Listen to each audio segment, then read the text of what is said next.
Tampa Theater, a landmark since 1926, this grand old theater in the heart of downtown has undergone an extensive renovation, restoring the original vision of this magnificent movie palace. I'm a huge fan of the Tampa Theater, and I'm so lucky to be able to talk to Jill about what's going on at the theater now and what they've done and accomplished. Jill, are you excited about where the theater is today? For years, we've been using the talking point that, oh, you think Tampa Theater is beautiful now, wait until it's restored. And now that part of it is restored, we can't even believe it. We can't believe how true it was what we were saying. Every inch of the place looks fresh and new and touched up, and it's like a brand new theater, but it still has that amazing historical essence that the theater has. We're a brand old theater. Everything that we did with this restoration, which by the way was the first major restoration in 40 years in this building, we took our cues from the architect. John Eberson had a vision when he built Tampa Theater, and over the years, a lot of the choices that were made weren't authentic to the original look of the building. So now 40 years later, we were able to come back in and get our original look back for the seats and the carpet and the drapes, and then all of the amazing paint and plaster work that was done out in the lobby. So the theater is more the Tampa Theater it was when it opened in the 20s today than it was 10 years ago. It really was. All of those red tones that we had, again, that was all put in the 70s. And it was a great choice back then, but 40 years later, we were able to go back to some of those original colors. Well, let's talk a little bit about the seats, because for me, it's made a big difference in the comfort here. I mean, I would come no matter what the seats were. If they were benches, I'd still come. But the seats themselves, what an addition. One of the biggest complaints we've had over the years is our seats. They were small, they were uncomfortable, they were creaky, they were way too close together. And the standards have changed. You know, of course, the Cineplexes now are putting in recliners, and we weren't going to go that far. But we were lucky enough to have some of the original seats from 1926. We knew they were brown, this chocolate brown color. We knew they had this very decorative scrolled back on them.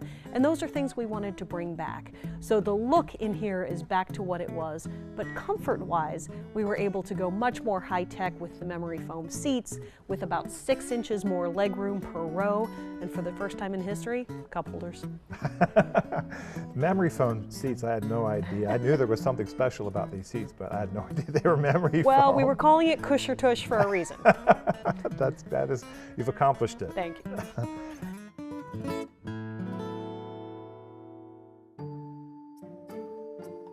There's this legend in the theater of it being haunted, and that particular ghost has a name. It's Fink Finley, correct? Mm-hmm. And Fink, I would guess, would have a strong opinion about what's occurred over the last, how long has it been?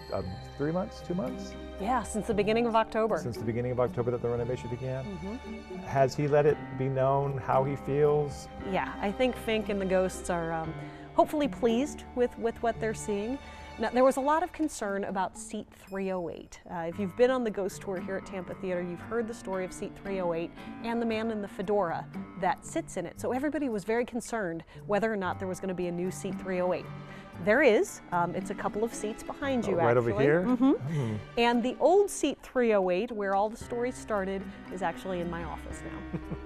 Any sightings in your office since Not 308 yet, joined thank you? goodness. We hope he's just enjoying his new seat with that memory foam cushion. It wasn't so much about the chair, but the location of the chair. Exactly, and the gentleman who likes to sit in it.